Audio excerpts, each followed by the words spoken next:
January 30th, Midwest. Not sure it's above freezing, but the roads are mostly dry, and it's been a minute. And it's been about 6 months since I've owned this C4S, so let's go for a quick little maintenance ride. Let's pull out of here.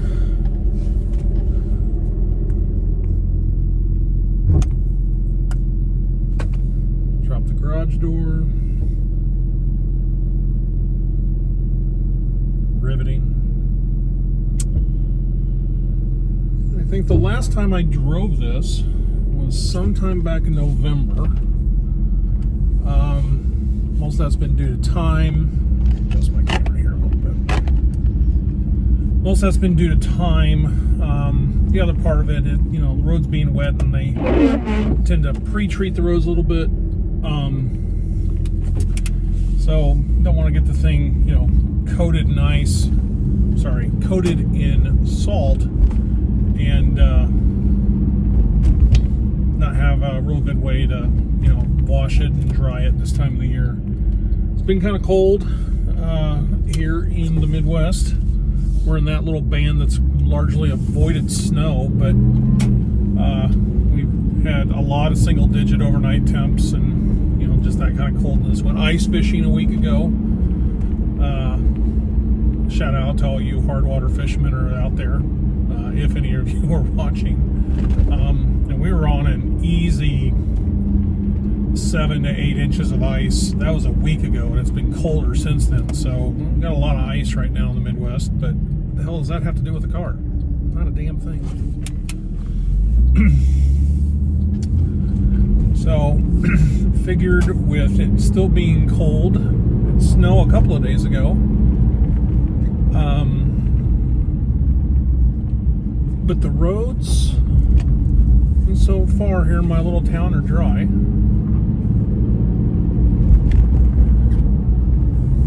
Just started it up. We're not up to temp. We're not doing anything crazy. Just going to get out here on a local state highway and go north for about 20 minutes and turn around and come back. You know, enough to, again, get the fluids moving, make sure everything's warm. If there's any water in the system, you know, cook that out. I got a full tank of top tier gas, because that's what we Porsche owners do. At least I do, because it's you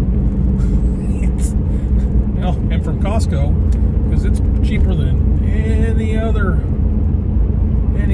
for that super spendy stuff. But yeah, so we'll go for a little bit of a ride. Flip the camera around, show you what I'm looking at. So one little bendy bit coming out of town here. So 6 months, I think, not exactly on the dates here, but we're pushing 6 months of ownership with this 996.2 C4S. Not a lot's happened. I did, not sure if I mentioned this in the last video or not, but I wasn't clear on when the last time an oil change or anything like that was done. So Indianapolis being kind of a racing town anyways, not far from where I live is a shop called Redstone Performance Engineering. Talked around to a few people, got a recommendation. They're mostly a speed shop, a fabricator, Porsche specialist. But they also have a tech there who spent a number of years at the local Porsche dealership. So Porsche factory trained and all those fun things. And went in there and just had an oil change and just asked him to do a once over. Now, it wasn't a full, like, pre-purchase inspection. None of the bores were scoped or any of that nonsense. But I talked to him about a couple of concerns. I think I mentioned those in the other videos. Just little noises and creaks, things I'm not familiar with in a car, and just had questions about. The long and the short short of it was, I looked over and he's like, "You got a good car." Nothing came up during the inspection. Oil change is fine. Everything's been fine with that since then. And yeah, but having a Porsche specialist and a former Porsche dealer tech, give this God, we're close to 19-year-old Jim a once over. Yeah, it's a nice little vote of confidence on something I was already confident about. I had told you before, I bought this thing from a dealer, and I thought it was something not insignificant that a 2003 car was sitting, on the lot or in the showroom of a Porsche dealer. I think they do that a little bit, but I don't know how common it is. In any event, so yeah, everything since then's been good. We did talk about IMS. Probably gonna happen. So yeah, I mean, with it being this old, you read out there on the forums and stuff like that. If you get to this point, maybe you have a problem, maybe you don't. For what I'm into it for the car, I think even at resale it would make sense and give whoever might buy this thing after me, whenever that might be, a little bit of a vote of confidence. So we'll see. I'm not in a big rush to do it right now, especially over the winter. I'm driving a lot. Thought about that. Some other personal priorities are competing with that at the moment. But yeah, it's almost the end of January here. Cold day, right at freezing, 32. And just heading down a state 2 lane. Nothing crazy, just enjoying the hell out of this car.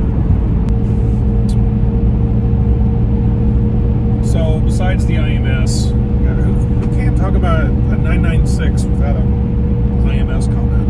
Not me. The other thing that's on my winter to-do list is the Gt3 Console Delete. Got the silly little, I'm sure it was cool at the time, CD changer / cubby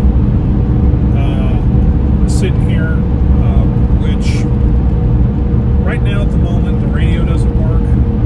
Don't know why that is. It comes on, no sound. Everything I've checked out, fuses everything seems to be okay. I don't know what's going on with that, but anyway, I don't need CD holders. My wife's calling me. I'll be right back. And we're back. My wife called to say that they're making a red velvet cake. Anyway, Gt3 Console Delete. Yeah, I'm sitting here and I'm noticing, big and tall, still am. The way that I drive with my right leg that wants to keep going to the right, I can see where that's going to easily gain me a couple of inches on that side.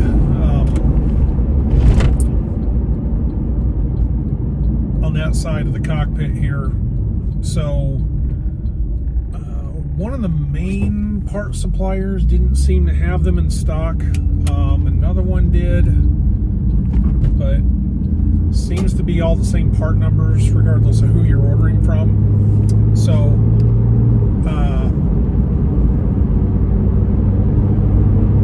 seems like a good winter project, as long as I can get some room in the garage to take care of some of these things. But if you've done that yourself and you're either big or tall or both, like I am, how'd that go for you in your 996? What else? Well, I think since the last video, I got the car plated and registered here at home. Went the Vanity plate route, and I got some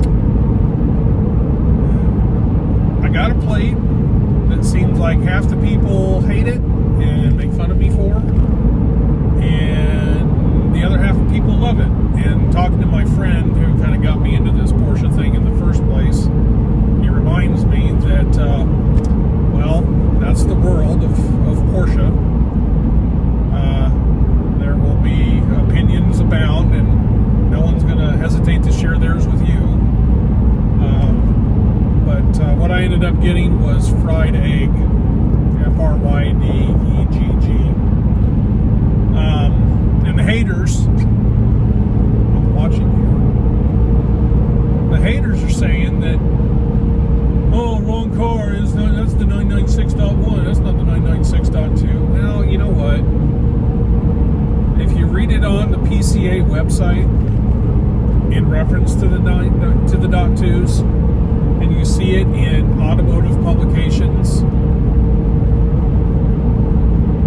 referring specifically to the .2s, fried eggs in the same sentence, then okay. Bigger people than me in the Porsche community call these things fried eggs. Do the .1s look more like it? Sure they do, with that amber bit at the bottom. But it looks like a fried egg. What are you gonna do? Anyway, it's my plate. I like it. If you don't, go kick rocks.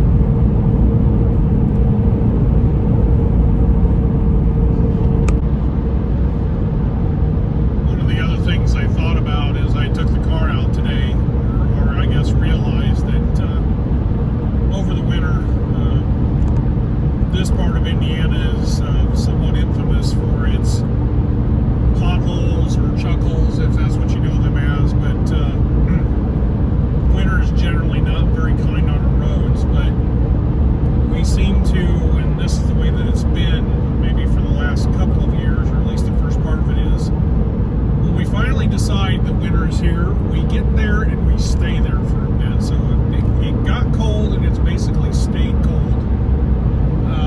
Here there hasn't been a lot of the big swings in temperature that causes the pavement to break, and I was just thinking, I was like, so I was trying to, like, good God, I hope I don't run into too many of the potholes I'm familiar with. The Subaru can handle that, although I don't like to do it. Just thin sidewalls on these things, I mean, it could be worse, like on the more modern cars, but no, I don't want to test potholes in this thing. So, if I get another dry day like this winter, I may do this here in a couple of weeks or something like that if I got the free time. But right now, you know, again, for dead middle of winter and, you know, cold Midwest, we got some smooth, boring roads. We're really good at that around here.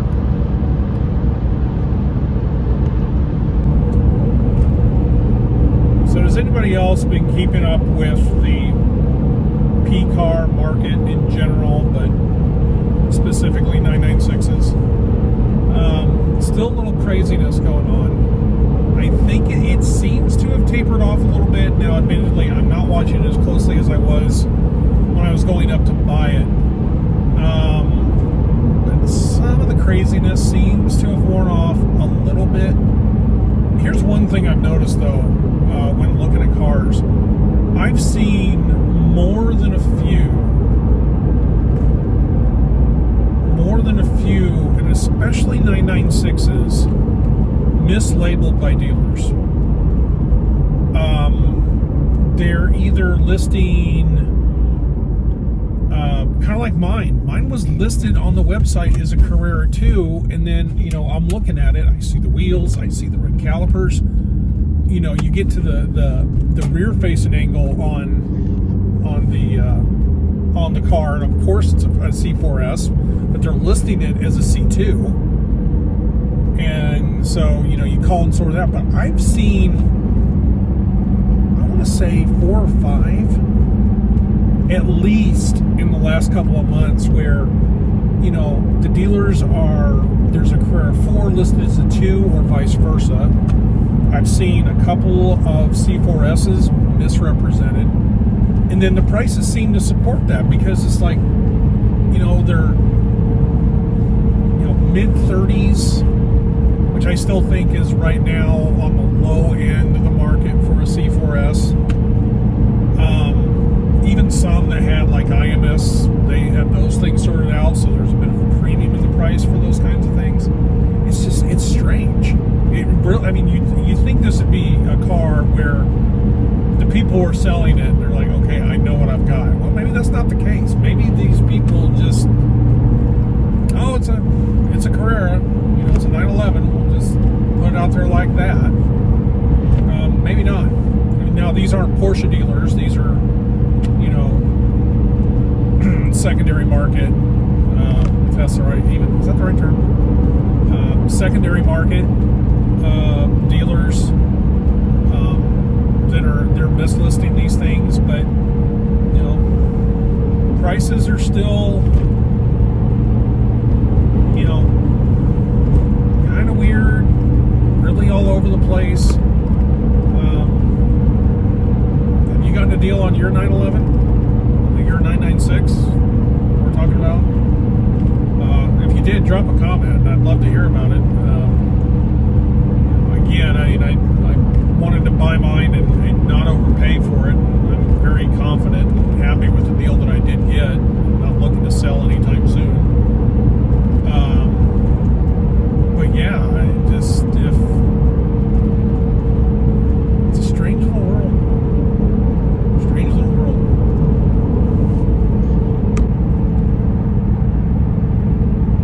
I think we'll go ahead and wrap this video up. When I started this series, this big and tall reaction video for 996s, if you can hear that, but the sunroof,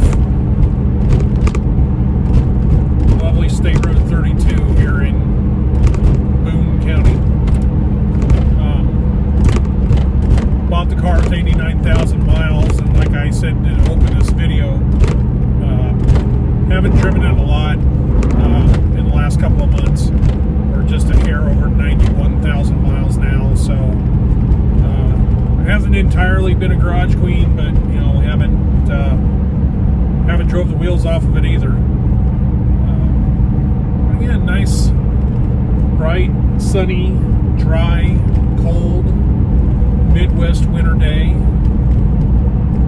Thank God for dry, because I do not have snow tires on this car.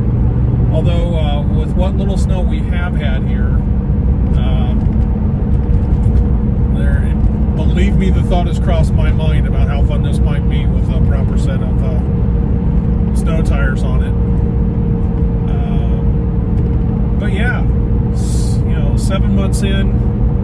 Oh, I forgot something. So before I put the thing up, car care. You know, of course, did a nice thorough wash. Where I was like, hey, you know, if I do get it out, I want to make sure I've got some good paint protection on it. There's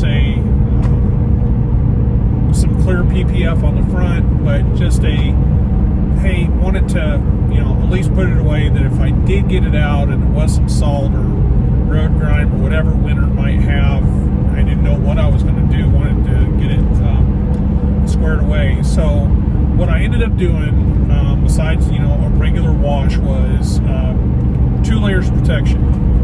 The first was, and I'm not sure where I got this combo from, but I love it. The first layer is the Turtle Wax Ice and Shine, the spray sealant, the new and improved formula. I think I got that recommendation from Pan the Organizer. And it's a real simple application, just a couple of sprays, work small panel, you know, let it sit there for a second, wipe it off with a microfiber towel, do the whole car. And then I top that with Colonite 845. First time I'd ever used that wax, I had to go clear across to the far west side of Indianapolis to an AutoZone to find it. I could have ordered it in, but it was cheaper to actually go across town and get it. Still a pain in the butt, but I did it. Anyway, heated that stuff up a little bit. It's an old school Carnauba wax, but oh my word, easiest wax I've ever applied. I mean, just, you don't use it. tell you not to use a lot, and they mean it. Nice thin little coat, and then buff it off. All did it by hand. I'll try and show some photos here in the video of it that I took, right before I put it away. But if you want that wet look, it's a great combo. I'm just kind of getting back into car detailing stuff, and God, there's a lot more information about it now than there ever has been. But yeah, Turtle Wax Ice and Shine sealant spray with Colonite 845 over the top. Single coat, rich, warm, wet look. Can't recommend it enough. So with that, we're gonna wrap this up. Thanks for watching. Thanks for hanging in there. Stay safe. Drive your car.